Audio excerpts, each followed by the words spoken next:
How to upload image on GhibliArt AI website. I'm gonna guide you through the process on how to do it. Let's get started. First of all, on your phone, head over to your preferred web browser. Once you're on your browser, tap on the search bar and search for GhibliArt AI. From the search results, you'll find the official website of GhibliArt AI. Navigate to its website. After you're in the website, make sure that you are logged in with your account. Once you are logged in, you will see this kind of interface.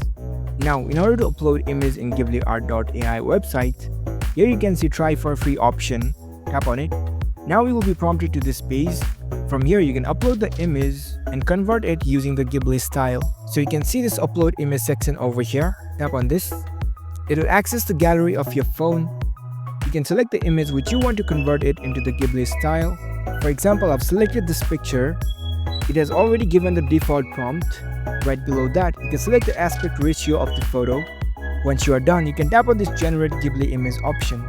Now you need to wait patiently for a few moments.